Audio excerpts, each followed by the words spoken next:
हर हर महादेव मित्रों, एक बार माता पार्वती भगवान शिव से कहती हैं, हे प्रभु, मैं यह जानना चाहती हूँ, कौन सी स्त्री पति के जीवन को स्वर्ग बना देती है, उसे धनवान बना देती है, लक्ष्मी को कौन सी स्त्री पर कृपा करनी ही पड़ती है, चाहे उसके पति के भाग्य में गरीबी ही क्यों ना हो, फिर भी वह भिखारी से राजा बन जाता है। प्रभु, मैंने पृथ्वी पर कई स्त्रियों को यह कहते हुए सुना है, क्या यह बात सच है? यदि यह बात सच है तो मुझे समझाने की कृपा करें। फिर भगवान शिव कहते हैं, पार्वती, तुम्हारा प्रश्न बहुत ही महत्वपूर्ण और ज्ञानवर्धक है। तुमने ठीक सुना है, जिन स्त्रियों के पास में यह तीन चीजें होती हैं, उस स्त्री के घर में धन की कमी नहीं रहती और उसका पति भिखारी से भी राजा बन जाता है। अब मैं तुम्हें पहले एक कहानी सुनाता हूँ।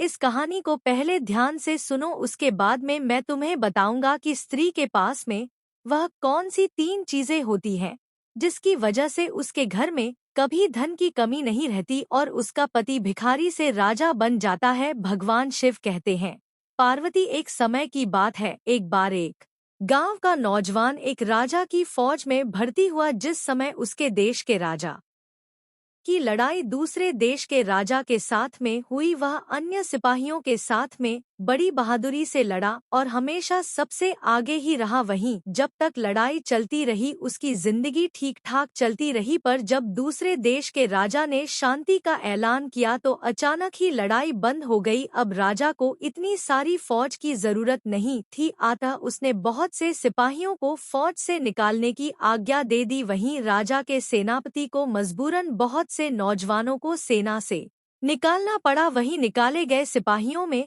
वह नौजवान भी था। भगवान शिव कहते हैं, पार्वती, नौकरी से निकलने के बाद में उसे वापस अपने भाइयों के पास जाना पड़ा, क्योंकि उसके माँ बाप की मृत्यु हो चुकी थी। जब उसने कुछ समय तक उनके पास रहने की इच्छा व्यक्त की तो उसके दोनों बड़े भाई उसे लंबे समय तक अपने पास रखने के लिए तैयार नहीं हुए। वह कहने लगे, हमारा तो अपना ही खर्चा बड़ी मुश्किल से चलता है, हम तुम्हें कैसे पाल सकते हैं। इस प्रकार गांव छोड़कर जाने के अलावा और कोई रास्ता उस नौजवान के सामने नहीं था। आखिर दुखी मन से उसे अपना गांव छोड़ना पड़ा। उधर जब उस नौजवान ने अपना घर छोड़ा तो उसके पास में कुछ नहीं था, साथ में ले जाने के लिए उसके पास में अपने हथियार थे जो उसे फौज में भर्ती होने पर मिले थे और फिर फौज से निकालने पर उसे ही दे दिए गए। वहीं अपनी बंदूक कंधे पर रख कर के वह वहां से चल पड़ा और फिर चलते चलते ऐसी जगह पहुंचा जहां पर घने पेड़ों के अलावा और कुछ नहीं था। इधर वह चलते चलते इतना थक गया था कि एक घने पेड़ के नीचे आराम करने के लिए बैठ गया और अपने भाग्य के बारे में सोचने लगा कि ना तो मेरे पास पैसा है और ना ही मुझे कोई हुनर आता है, अब मैं कौन सा काम खोजूं। अब तो मुझे भूखा ही मरना पड़ेगा। भगवान शिव कहते हैं, पार्वती, वो नौजवान इतना सोच ही रहा था कि उसी समय पर एक तेज हवा का झोंका आया और फिर जब उसने अपने चारों ओर नजर दौड़ाई तो अपने सामने एक अजनबी को खड़ा पाया। इधर उसने हरे रंग के कपड़े पहने हुए थे और वह आदमी शक्ल से बड़ा अमीर दिखाई दे रहा था, पर उसका एक पैर जो था घोड़े के पैर की तरह था। उसी समय वह आदमी बोला, मुझे मालूम है तुम नौजवान हो, तुम इस समय पर गरीबी की मार झेल रहे हो, तुम इस समय बहुत परेशान हो, लेकिन चिंता मत करो, तुम्हें मैं ढेर सारी दौलत दूंगा, पर उससे पहले मैं तुम्हारी परीक्षा लूंगा। मैं यह देखना चाहता हूं कि तुम किसी से डोगे तो नहीं।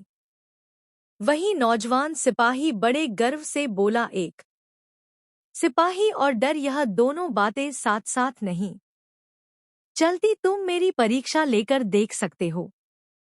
वही अजनबी आदमी बोला, ठीक है, अब तुम अपने पीछे मुड़कर देखो। तो नौजवान ने अपने पीछे मुड़कर देखा तो क्या पाया कि एक बड़ा रीछ उससे कुछ दूरी पर खड़ा होकर उस नौजवान को घूर रहा था। वहीं जैसे ही वो नौजवान पलटा, वैसे ही वो रीछ जो था उस नौजवान के ऊपर झपट पड़ा। वही नौजवान सिपाही ने झट से अपनी बंदूक तानी और उस रीछ पर गोली दाग दी। वही देखते ही देखते रीछ जो था उसी समय पर ढेर हो गया। और फिर यह सब देखकर के वो अजनबी आदमी बोला, अब मुझे यकीन हो गया है कि तुम सचमुच एक बहादुर नौजवान हो, पर मेरी भी एक शर्त है जो तुम्हें पूरी करनी होगी। वही उस अजनबी की बात को सुनकर के वो नौजवान कहने लगा, यानी गरीब नौजवान कहने लगा, अगर मेरी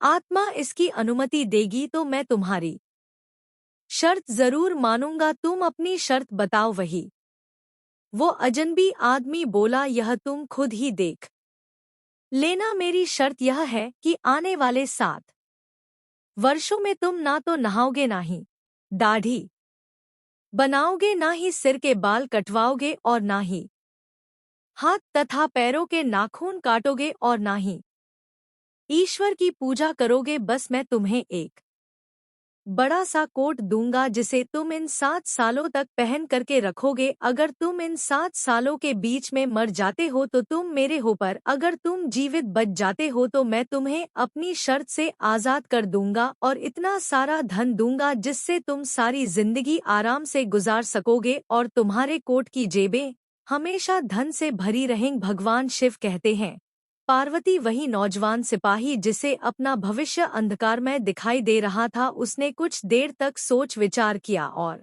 फिर सोच विचार करने के बाद में उस अजनबी की सारी शर्तें मान ली। उसने मन में सोचा, गरीब तो पहले से हूँ, बर्बाद होना है तो और हो जाऊंगा। हो सकता है कि इस अजनबी की बात में दम हो और यह मुझे अमीर बना दे। और फिर जैसे ही उस गरीब नौजवान ने उस अजनबी आदमी की शर्त मानी, वैसे ही उस अजनबी ने मरे हुए रीछ की खाल उतारी और उस नौजवान के हाथों में देकर बोला, आज से यही खाल तुम्हारा कोट है और यही तुम्हारा बिस्तर है। आज से ना तुम किसी और बिस्तर पर सो सकते हो और ना ही तुम स्नान कर सकते हो, ना ही अपने वस्त्रों को बदल सकते हो। और फिर ऐसा कहते हुए उस अजनबी ने वो खाल जो थी उस नौजवान के कंधों पर डाल दी और उसे एक नया नाम भी दे दिया, अपने रीछ की खाल वाला रख दिया। और फिर इतना उस गरीब नौजवान का नाम जो था उस अजीब आदमी कहने के बाद में वह अजनबी अचानक कहीं गायब हो गया। उधर नौजवान सिपाही ने जब उसे कंधे पर डाला, यानी उस खाल को कंधे पर डाला, तो वह एक कोट में बदल गया और उसने उस कोट की जेब में जैसे ही हाथ डाला तो उसकी जेब में इतना पैसा था कि पैसे की कोई कमी नहीं थी। वह जेब से जितना पैसा निकालता था उससे ज्यादा पैसा फिर वापस आ जाता था। इस प्रकार वो गरीब नौजवान जो था अपने मन में सोचने लगा कि उस अजनबी की बातें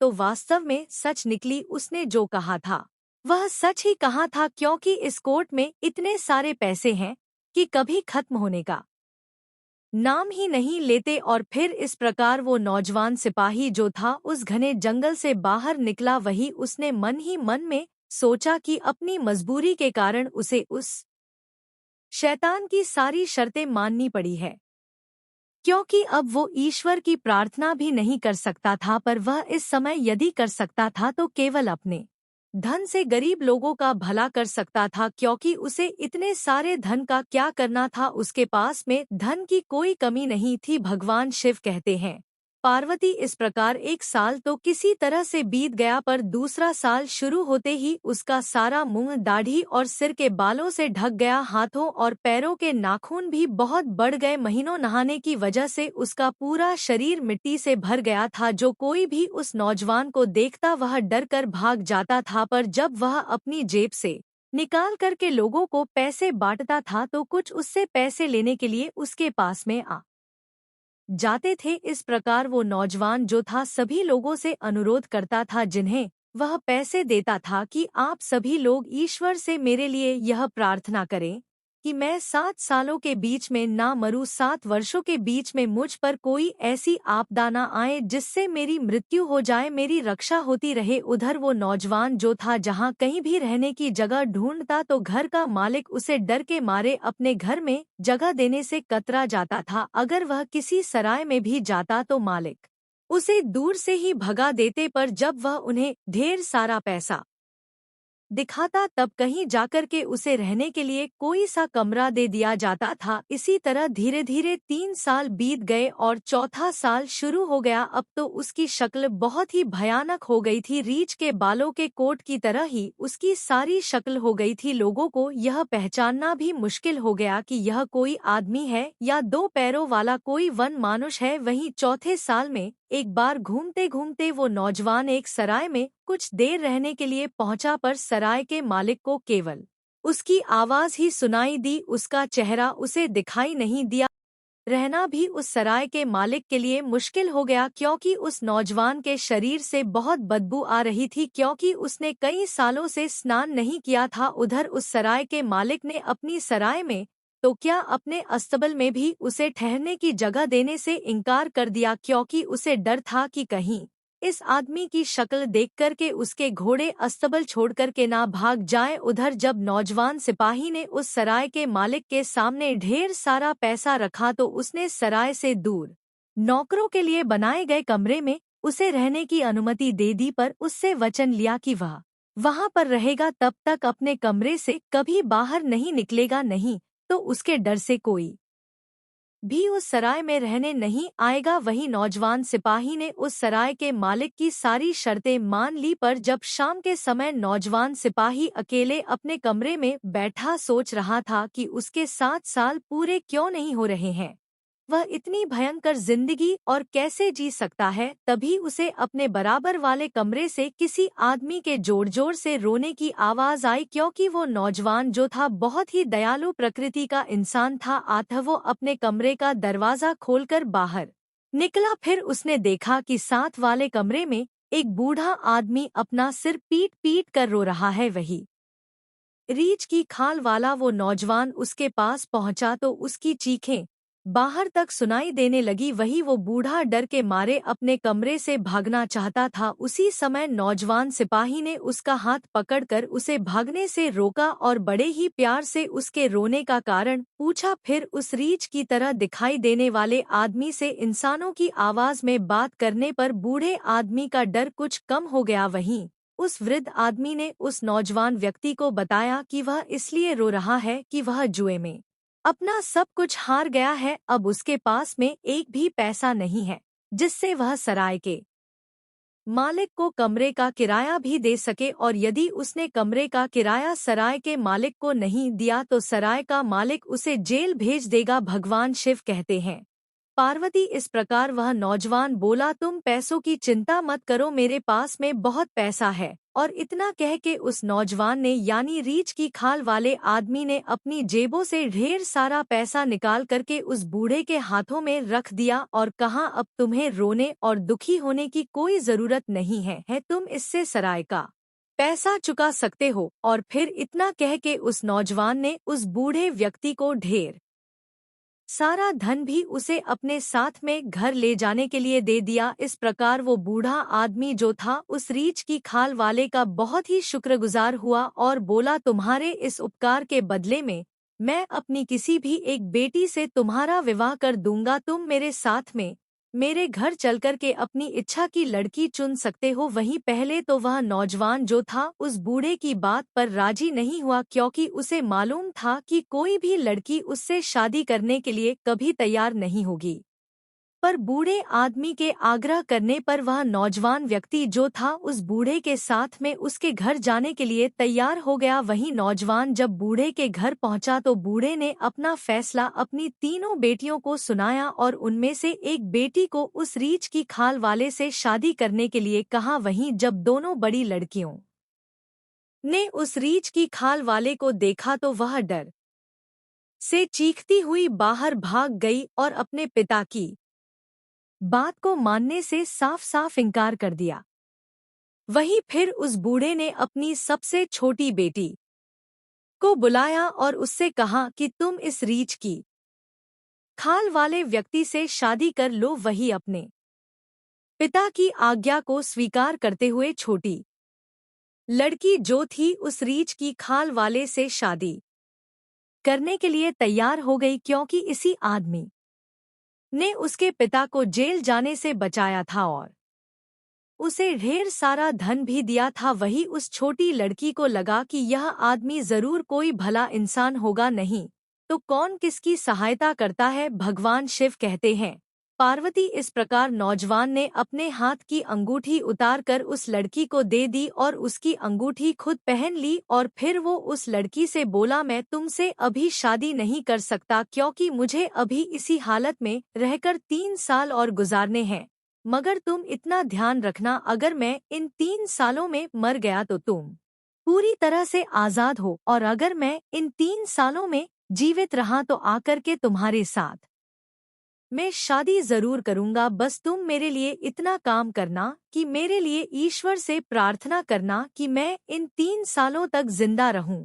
और फिर इतना कह के वह नौजवान जो था उस बूढ़े आदमी के घर से चल पड़ा। उधर उस भोली भाली लड़की ने उसी दिन से उसे अपना पति मान लिया और निर्णय किया कि वह तब तक काले कपड़े ही पहनेगी जब तक कि उसका होने वाला पति वापस आकर के उससे शादी नहीं करता। भगवान शिव कहते हैं, पार्वती इस प्रकार उसकी दोनों बड़ी बहनें अपनी छोटी बहन का मजाक बनाती और उससे कहती, तू भी कितनी भोली है, वो कोई आदमी है जिसके साथ में तू शादी करने वाली है, वो तो 2 पैरों वाला रीछ है, वो तुझे कभी भी मार डालेगा। तू पिता की बातों में मत आ क्योंकि वह एक वन मानुष है, एक वन मानुष से भी वही शादी कर सकता है। वहीं उस छोटी लड़की ने अपनी दोनों बड़ी बहनों की बातों को अनसुना कर दिया क्योंकि उस लड़की को यानी छोटी लड़की को ईश्वर पर पूरा भरोसा था। उसे विश्वास था कि ईश्वर जो भी करेगा अच्छाई करेगा, इसलिए वह अपनी दोनों बड़ी बहनों की बातों को चुपचाप सुनती रही और सदैव ईश्वर से अपने होने वाले पति की लंबी आयु के लिए प्रार्थना करती रही। इधर वो रीछ की खाल वाला नौजवान 3 सालों तक इधर उधर से भटकता रहा और गरीबों को दोनों हाथों से धन बांटता रहा। वहीं धीरे धीरे वो भयानक समय भी खत्म होने को आया। इधर 7वें साल के आखिरी दिन वो नौजवान फिर से उसी घने पेड़ों वाले जंगल में आ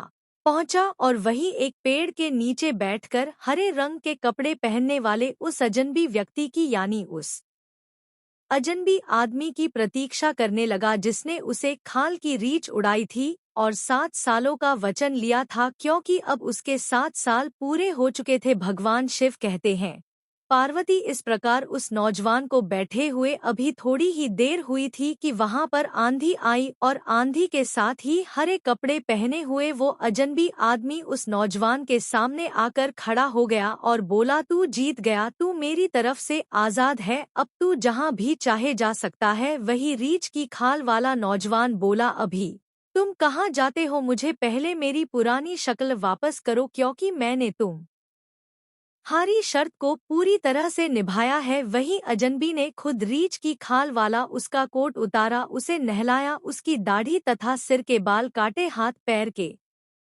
नाखूनों को काटा, फिर उसे नए कपड़े पहनने को दिए और बोला, तेरी जेबें हमेशा ही पैसों से भरी रहेंगी क्योंकि इन 7 सालों में तूने दिल खोल कर के गरीबों की सहायता की है। और फिर इतना कह के वो शैतान जो था जैसा आया था वैसा ही अचानक गायब हो गया। इधर वो नौजवान जो था सुंदर कपड़ों में बिल्कुल राजकुमार लग रहा था। अब उसे उस लड़की की याद आई जिससे 3 साल पहले उसने शादी करने का वादा किया था। उसने लड़की की अंगूठी अपनी जेब में रख ली और 4 घोड़ों की बग्गी में बैठ कर के उस बूढ़े के घर की ओर चल पड़ा। उधर जब वो उस बूढ़े के घर पहुंचा तो उसे बूढ़े की सबसे बड़ी बेटी मिली जो उसे देखती ही रह गई और मन ही मन में उससे विवाह करने की सोचने लगी, पर वो उसे वहीं छोड़कर के सबसे छोटी बेटी को ढूंढने लगा। तभी उसे उस बूढ़े की बीच वाली लड़की मिली। वह भी उससे शादी करने की बात सोचने लगी, पर वो नौजवान जो था उस बीच वाली लड़की से भी बिना कुछ बोले वहां से आगे बढ़ गया और फिर अंत में वो एक छोटे से कमरे में पहुंचा जहां उसकी होने वाली पत्नी काले कपड़े पहनकर के ईश्वर की पूजा कर रही थी। इस प्रकार वो नौजवान जो था चुपचाप उसके पास में पहुंचा और उसकी अंगूठी उसके सामने रख दी वही लड़की अंगूठी देखकर पहचान गई और मन में सोचने लगी कि यह तो वही आदमी है जिसने मुझसे शादी करने का वादा किया था और मैं भी इसके साथ में शादी करने को राजी हो गई थी। और फिर वह लड़की कहने लगी, तुम्हारे जाने के बाद में मैंने अपने आप को बहुत संभाल के रखा। मैंने पतिव्रत धर्म का पूरी निष्ठा के साथ में पालन किया। मेरे चरित्र पर किसी भी प्रकार का कोई दाग नहीं है। तुम गर्व से कह सकते हो तुम्हारी पत्नी चरित्रवान और पतिव्रता स्त्री है। वही वह राजकुमार जो था अपनी पत्नी के इन शब्दों को सुनकर के बहुत प्रसन्न हुआ और प्रभु को धन्यवाद दिया कि आपकी कृपा से मुझे एक चरित्रवान लड़की मिली। इस प्रकार लड़की ने भी अपनी अंगुली से अंगूठी निकालकर उस लड़के के यानी राजकुमार के हाथ पर रख दी और शादी कर ली। वहीं जब छोटी लड़की की शादी हो गई तो उसकी दोनों बड़ी बहनें जो थी उस राजकुमार पर जो फिदा हो गई थी, क्योंकि उनका सुंदर रूप था, वो एकदम से उसकी अमीरी देख कर के दोनों बड़ी बहनें हैरान रह गई और मन में सोचने लगी कि हम तो गरीब के गरीब रहे, मगर हमारी छोटी बहन जिसकी हमेशा हम मजाक उड़ाते थे, उसे तो सुंदर दूल्हा मिल गया। एक राजकुमार के साथ में उसकी शादी हो गई और उसके पास में धन की भी कोई कमी नहीं रही। भगवान शिव कहते हैं, पार्वती इस प्रकार जब छोटी लड़की ने उस नौजवान से उसके जीवन के बारे में पूछा तो उसने पूरी कहानी सुना दी कि इन 3 सालों में मुझ पर क्या क्या नहीं गुजरी। वही लड़की ने दया के लिए हृदय से ईश्वर को धन्यवाद दिया। इधर वो राजकुमार जब अपनी होने वाली पत्नी का हाथ पकड़ कर के कमरे से बाहर आ रहा था तो दोनों बड़ी बहनें तैयार होकर उससे मिलने आ रही थी,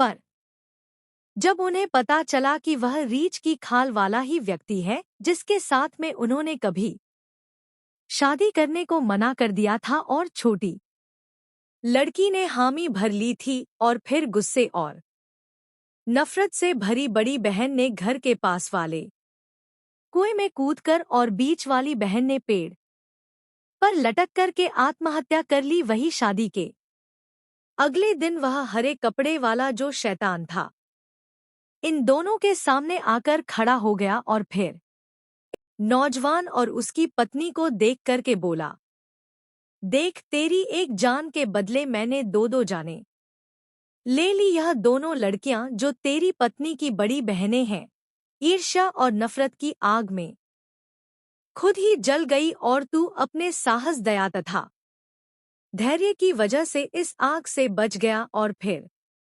इतना कह के वो शैतान वहां से गायब हो गया और जाते कह गया, भगवान शिव की पूजा कर। जीवन में जो भगवान शिव की पूजा करते हैं उनके जीवन में कभी धन की कमी नहीं रहती। जो सत्य के रास्ता पर चलते हैं, जो साहस, दया और धैर्य को अपनाते हैं, वह जीवन में हमेशा सफल होते हैं। वहीं अंत में भगवान शिव कहते हैं, पार्वती अब मैं तुम्हें बताता हूँ वो 3 चीजें कौन सी थी। और फिर जाते वो शैतान जो था उस नौजवान और उसकी पत्नी से कह गया कि मैंने तेरी परीक्षा ली थी। वही शैतान आगे बोला, मैं कोई शैतान नहीं, मैंने तुम्हारी सिर्फ परीक्षा ली थी। मैं एक देवदूत हूँ और हमेशा ध्यान रखना मैं भगवान शिव का भक्त हूँ। और जो भी इंसान भगवान शिव की पूजा करता है, अपने साहस, दया और धैर्य के लिए जाना जाता है। भगवान शिव की कृपा से उसके जीवन में कभी धन की कमी नहीं रहती। तू भी भगवान शिव की पूजा करना, क्योंकि उन्हीं की कृपा से तुझे सुंदर और चरित्रवान स्त्री मिली है और धन की भी अब तेरे पास में कोई कमी नहीं रही। और फिर इतना कह करके वो देवदूत जो था अंतर्ध्य हो गया अंत में।